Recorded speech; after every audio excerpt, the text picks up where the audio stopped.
For 6 months, women got into Marcus Thompson's Uber thinking they were safe. He had a 4.9-star rating, glowing reviews, and a friendly smile. What they didn't know was that he was recording everything, and some of them would never make it home. Welcome back to Crime Secrets, where we expose the predators hiding in plain sight. Today's case isn't just about murder. It's about how modern technology created the perfect hunting ground for a serial killer. This is the story of Marcus Thompson, the Uber driver who turned ride-sharing into a nightmare, and the 6 women who paid the ultimate price for trusting the wrong person. What you're about to hear will make you think twice about every ride you take. Marcus Anthony Thompson was born on November 15, 1978 in Portland, Oregon. To anyone who met him, he seemed like the embodiment of the average American middle class. He was soft-spoken, wore clean clothes, and had an unremarkable appearance that made him blend into any crowd, which, as we'll discover, was exactly what made him so dangerous. After high school,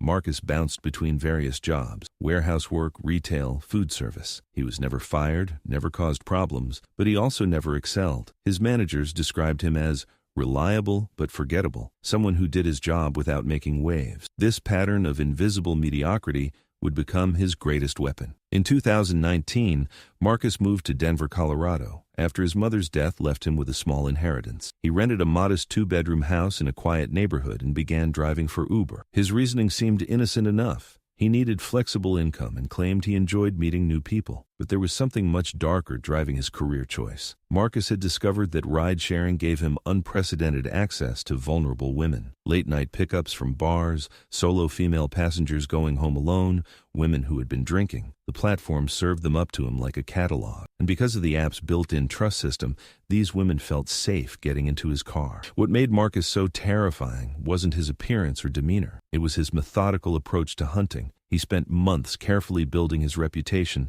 as the ideal Uber driver. He kept his car spotless, offered phone chargers and water bottles, played soft music, and never made inappropriate comments. His passenger reviews were consistently positive. Great driver, very professional, made me feel safe. But Marcus was studying every woman who got into his car. He memorized their routines, their favorite pickup spots, their home addresses. He installed hidden cameras in his vehicle, tiny devices disguised as air fresheners, and phone mounts that recorded every ride. Marcus wasn't just providing transportation, he was conducting surveillance. Dr. Rachel Martinez, a criminal psychologist who later studied the case, explained Marcus's methodology. He understood that predators who stand out get caught, so he became invisible. He was every woman's ideal of a safe driver, which made him the most dangerous person they could encounter. Marcus's selection process was chillingly calculated. He targeted women who lived alone, had few social connections, or displayed signs of vulnerability. He paid attention to phone conversations,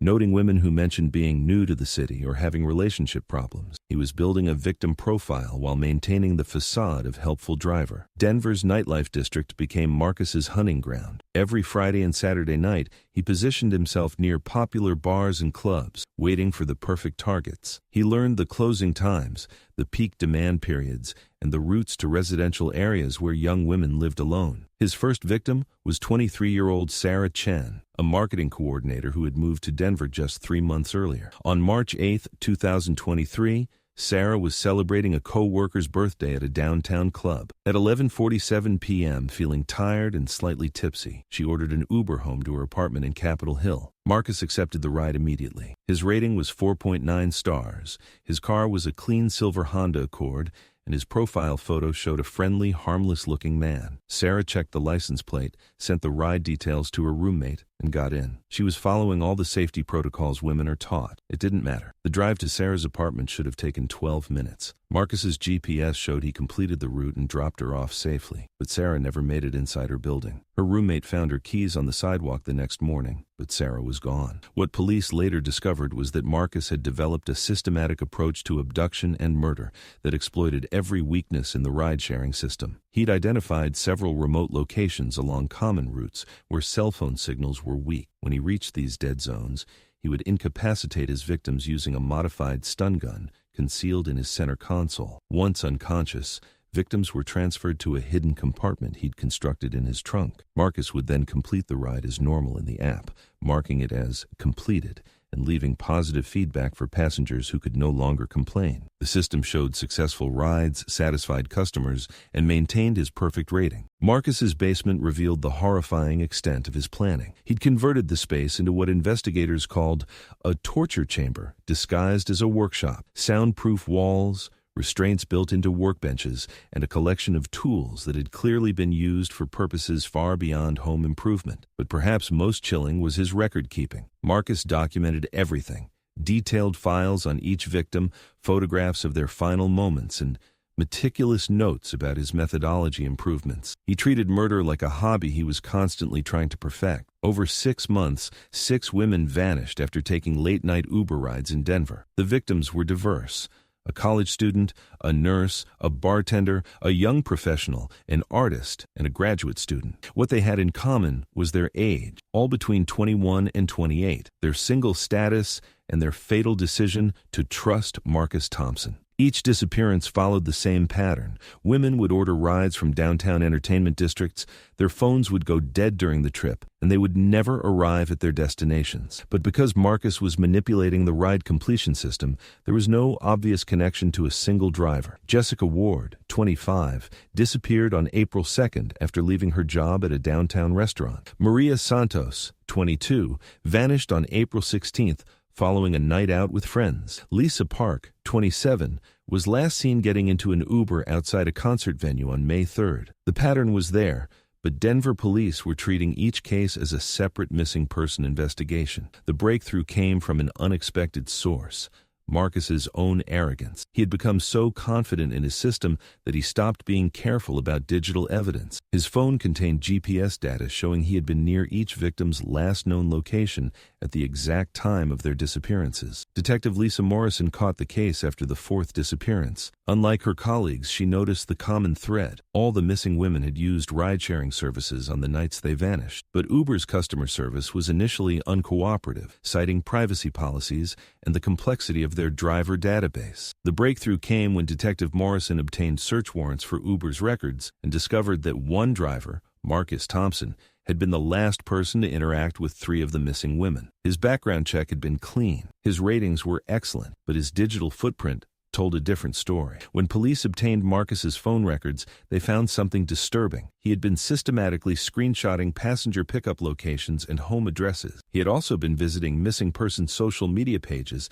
and news articles about his own victims, getting off on the public attention his crimes were generating. The evidence was mounting, but Marcus had been careful not to leave physical traces. That changed when forensic analysts discovered that his car's hidden cameras had been automatically uploading footage to a cloud storage account. The videos showed Marcus's interactions with passengers, including several of his victims in their final moments. On September 15th, 2023, police surrounded Marcus's house with a SWAT team. They expected resistance, but Marcus surrendered immediately. He seemed almost relieved that his secret life was finally exposed. What they found in his basement, however, exceeded their worst expectations. 6 bodies were discovered in various stages of decomposition, along with personal items belonging to dozens of other women. Marcus hadn't just been killing. He'd been collecting trophies from hundreds of rides: phone chargers, jewelry, hair ties, lip gloss, small items that passengers would never miss, but that fed his obsession. Most disturbing were his research files: detailed psychological profiles of potential victims, practice schedules for women who went out regularly, and maps marking the homes of women who lived alone. Marcus had been building a database of vulnerable targets, planning future crimes with the methodical approach of a businessman expanding his territory. During interrogation, Marcus showed no remorse for his crimes. Instead, he seemed proud of his system and complained that police had interrupted his research. He confessed to 6 murders and admitted to stalking hundreds of women through the Uber platform. His trial revealed the chilling extent of his planning. Prosecutors showed that Marcus had been using ride-sharing as a hunting ground for over a year before he committed his first murder. He'd been perfecting his technique, learning victim behavior patterns, and identifying security weaknesses in the system. Marcus Thompson was convicted of 6 counts of first-degree murder and sentenced to life in prison without the possibility of parole. But his case exposed dangerous vulnerabilities in ride-sharing safety that continue to put passengers at risk. Marcus Thompson's crimes changed how we think about ride-sharing safety, but not enough has changed in the industry itself. His case revealed that the trust we place in these platforms can be exploited by predators who understand how to game the system. The 6 women who died trusted a system that failed to protect them. Their families continue to fight for stronger background checks, real-time monitoring, and accountability in the ride-sharing industry. Marcus sits in a Colorado prison cell, but somewhere out there, another predator might be studying his methods, learning from his mistakes, and planning their own hunting strategy. The next time you get into a ride-share, remember Sarah, Jessica, Maria, Lisa, and the others, and stay vigilant. If this case disturbed you as much as it disturbed us, please subscribe to Crime Secrets for more investigations into the predators hiding in plain sight, because sometimes the most dangerous people are the ones we're trained to trust.